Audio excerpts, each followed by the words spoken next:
Yo les amis, c'est Kazin, j'espère que vous allez bien. Aujourd'hui on se retrouve pour la vidéo blabla du soir. Voilà, j'ai donné un petit peu mon sentiment sur Destinée de Paldea qui vient tout juste de sortir.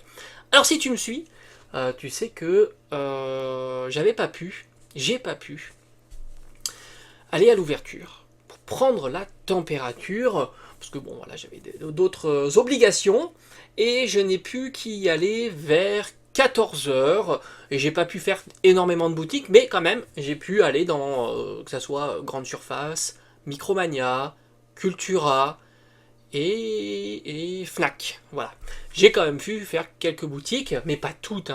Quid des boutiques de jouets.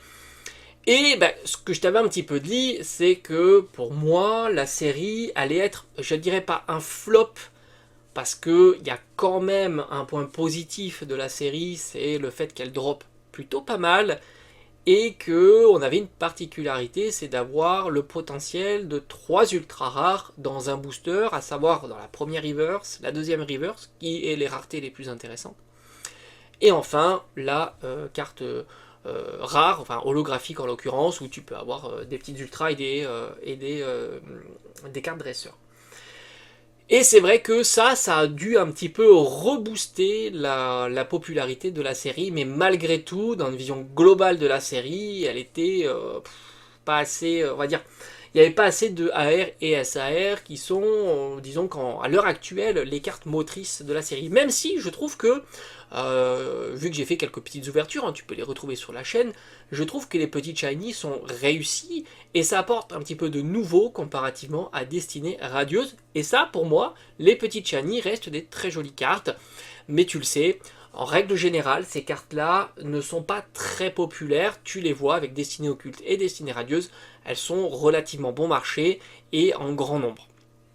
Et malheureusement, le fait qu'il y ait peu de SAR, principalement les SAR, ben ça ralentit un petit peu cette série. Et par conséquent, moi j'y suis allé vers 14 heures. Et alors j'ai quand même été surpris, je t'avoue, parce que il y avait quand même beaucoup de TB. Tu le sais, le TB, ça reste un item qui est recherché, soit pour l'ouverture, parce que ça te permet d'avoir des boosters moins chers, parce qu'en règle générale, le TB, c'est, on va dire, globalement, moyenne, c'est 55 euros, même si tu peux les trouver pour moins cher. Mais en moyenne, c'est 55 euros. Et c'est vrai que, au prix du booster, c'est, je crois, ce qui offre, surtout qu'en ce moment, tu as les tripacks qui sont à 20 euros, ce qui fait grosso modo 7 euros un peu moins de 7 euros du booster, et les ETB. Et par conséquent, il est plus judicieux d'aller ouvrir les ETB, sans compter que tu as l'ETB, une boîte de rangement qui est très sympathique, tu as la carte promotionnelle, la Mimikyu, qui est quand même top, et tu as le paquet de sleeve et quelques items en plus. Donc c'est vrai que, on va dire, c'est l'item le plus intéressant, et les quantités ne sont jamais astronomiques en boutique. Tu as des quantités astronomiques, surtout dans les boutiques spécialisées que tu retrouves sur le net. Ça, il n'y a pas de problème. Dans les grosses boutiques spécialisées, tu retrouves 100, 200, 300, 500 ETB sans trop de difficulté. Alors que dans les boutiques des jouets, chez les Fnac, les Cultura ou les Micromania, en règle générale, ils reçoivent 10, 20, peut-être 30 ETB, mais pas plus. Et là, franchement, j'ai été surpris, parce que il y avait encore, mais quand je dis plein, mais c'est plein d'ETB. Micromania, Fnac, tu avais aussi Cultura, beaucoup de Cultura. Alors les tripacks, je t'en parle pas, c'est encore pire. Tu avais énormément de tripacks disponibles, j'en ai vu des dizaines et des dizaines de tripacks. Pourtant, encore une fois, ils sont plutôt sympathiques et la carte promo est de qualité. Maintenant, alors qu'est-ce qu'on voit tout de suite sur les prix des cartes? Alors évidemment, il ne faut pas se jeter sur les cartes. Après, on fera une petite comparaison avec 151. Est-ce que ça peut faire bouger un petit peu 151? C'est pas impossible. Parce que tu sais, tout ça est conjoncturel, ça peut arriver que, étant donné que la popularité d'une série n'est pas ce qu'on pensait, les gens ont du budget, ils ont voulu allouer du budget sur Paldea, puis au final ils se sont dit à la dernière minute, non, c'est pas top, et je vais peut-être essayer plutôt d'aller sur des séries qui sont plus populaires, qui sont plus plaisantes à ouvrir, même si elles sont légèrement plus chères. Et du point de vue des prix des cartes, alors on voit déjà que ça commence à être plutôt intéressant, puisque les cartes ne sont pas des prix délirants déjà, ça s'est beaucoup adouci, même si attention, les prix pour l'instant ne veulent rien dire, et ça permet juste de voir d'où on part. Si on part à des tarifs complètement fous, ou si on part à des tarifs, je dirais pas raisonnables, parce qu'on n'a pas de recul. Mais là par exemple le Mew, tu trouves à 150 euros. Alors évidemment, je vais pas te dire 150 euros, c'est un excellent prix. Non, évidemment que non. La série vient de sortir, il va y avoir des ouvertures, même si elle n'est pas hyper populaire, il y aura des ouvertures, ça j'en doute absolument pas, et tu verras que la carte va certainement diminuer. En tous les cas, tu le sais que cette période-là, de maintenant, faut mieux attendre. Mais on n'est pas sur des prix à 300, 400 euros pour la carte Mew, et c'est plutôt bon signe pour la suite. Le Dracofeu, bah tu le sais, c'est THE carte de la série, même s'il est en version Terra cristallisée, même si, franchement, j'espère que maintenant Pokémon Company aura compris que plus de Dracofeu, Terra cristallisé. Tu vois. Alors déjà, tu le compares à 151, le Dracofeu est aux alentours de 150, 170 euros. Là, on le trouve aux alentours de 200 euros, le Dracofeu avec Terra cristallisé. Donc là aussi, c'est bon signe. Bon, je pense que franchement, il va descendre. Quand tu le compares à 151, je pense que la popularité de 151 est bien plus grande. Donc on devrait le voir diminuer. Alors je pense maintenant, sans me planter, qu'il sera certainement plus populaire que EV3. EV3 il était à 80 euros, alors peut-être qu'il a bougé maintenant, franchement j'en sais rien, mais moins populaire que 151. Je pense qu'il devrait se situer aux alentours de ça. Bah, après rien n'est sûr hein, dans Pokémon, on peut être surpris à tout moment. Mais si on peut raisonner, ça serait pour le coup raisonnable de penser comme ça. Gardevoir qui était des 3 SAR la moins populaire, entre guillemets, elle est aux alentours de 120 euros grosso modo. Bon, tu vois que les cartes sont pas, comme j'ai dit en préambule, délirants. Machine qui sera certainement la carte dresseuse la plus chère, elle est aux alentours de 60 euros. Là aussi, rappelle-toi les machines de EV2, on était à des prix bien plus hauts. Je regarde Pagna. Moi j'aime bien Pagna, parce qu'il y a le petit Noctali, on est à 30 balles, voilà. Bon. Tu t'aperçois que là aussi, personne s'enflamme sur ces cartes-là. Mais alors, personne. Et on va aller regarder le Pikachu. Rappelle-toi, Pikachu, carte où on s'était enflammé sur le japonais, mais 150, 130, 140, 120, 100, et puis là on est à 80, 70, etc. Là on a déjà des offres à 40 euros.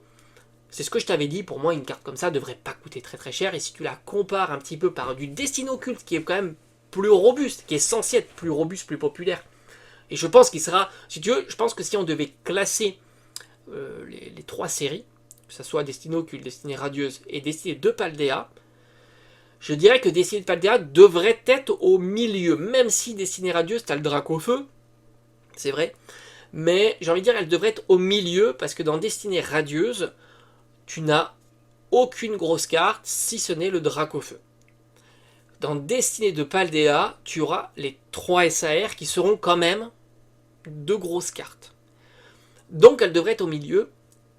Je pense qu'elle sera moins forte que Destiny Occulte, parce que Destiny Occulte c'est quand même une série culte de 2019.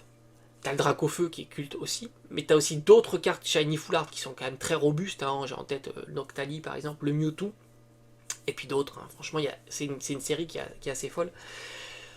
Et Paldea, les petites Shiny, je les trouve quand même beaucoup plus intéressantes que Destiny Radieuse, et même si on pourrait dire qu'en niveau petit Shiny, on est sur la même tonalité avec Destiny Occulte. Donc globalement, la série n'a pas fonctionné en Day One.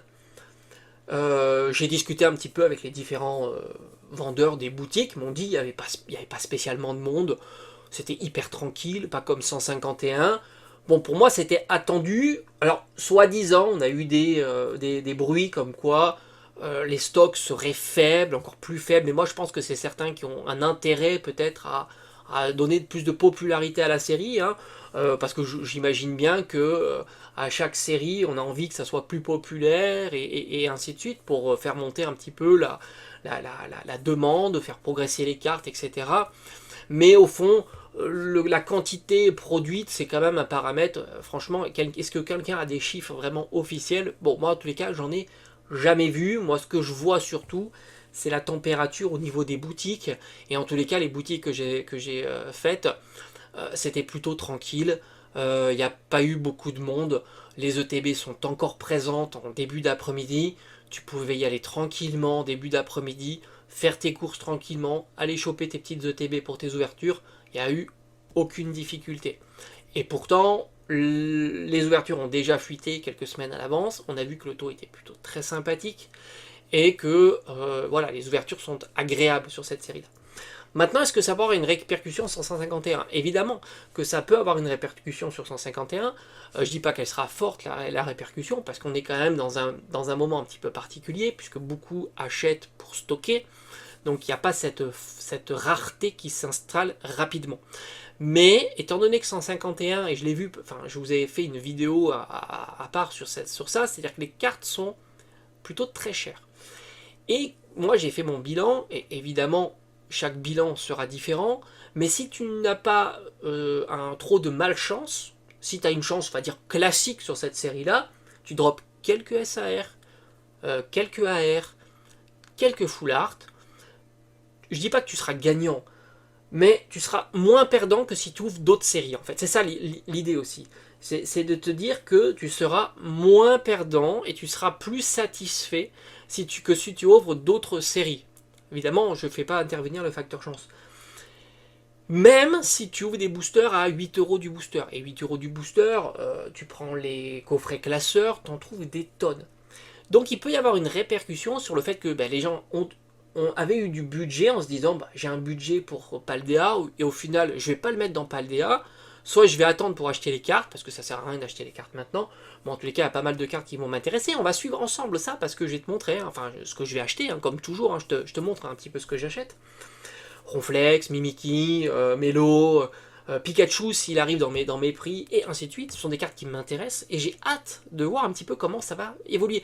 N'oublie pas que Pikachu Zénith Suprême, alors ça n'a rien à voir avec Pikachu Petit Shiny, mais si Pikachu Petit Shiny loot assez régulièrement, et qu'il y a suffisamment d'ouverture, il n'y a pas de raison que cette carte vaille plus de 10 ou 20 euros, tu vois. Il n'y a pas de raison.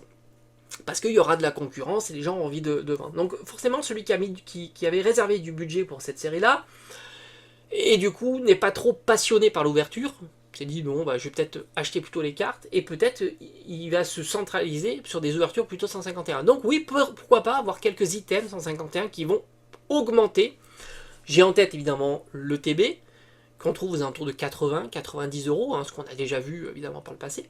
Ce qui fait grosso modo une petite dizaine d'euros le booster, peut-être un petit peu moins parce que tu rajoutes la carte promo, les sleeves. Donc c'est pas impossible qu'il y ait une petite répercussion sur le scellé. Bon, évidemment, ça, on le verra dans la suite, parce qu'il y a quand même EV5 qui va sortir. Franchement, EV5, les cartes sont super sympas. Je te ferai peut-être une petite vidéo des dernières AR et ACR qui sont sorties. Je pense qu'on a certainement tout. Et elles sont vraiment très très belles. La série est magnifique, mais les séries en ce moment sont toutes vraiment très très belles. Voilà, en tous les cas, très content de ne pas y être en Day One. C'est parce que au moins j'étais tranquille. Mais à mon avis, le Day One était plutôt très tranquille et raisonnable, comme ça m'a été dit au travers des différentes personnes que j'ai pu discuter. Il y a du tripack, il y a de l'UTB. Alors est-ce qu'il y aura une petite pression sur le bundle? Moi je pense que oui, puisque le bundle est quand même plus populaire que le TB. Mais c'est pas dit que ça soit délirant, et tu auras peut-être la possibilité d'avoir des petits bundles sans trop de difficultés, sans compter que beaucoup maintenant, ceux qui veulent plutôt essayer de tirer un bénéfice, vont aller sur le bundle scellé. Et là, en boutique, tu l'auras pas. Voilà, parce que souvent les bundles sont. Déjà, ils te limiteront à 1 par item, et du coup, ils déloteront sans trop de difficultés. Donc là aussi, tu auras ces personnes-là vont plutôt précisément aller sur des boutiques qui proposeront des bundles scellés, parce que c'est là où il y aura un potentiel, on va dire, plus important. Voilà, on a fait le tour pour aujourd'hui. Merci d'avoir regardé cette vidéo, et on se dit à bientôt. Allez, ciao ciao.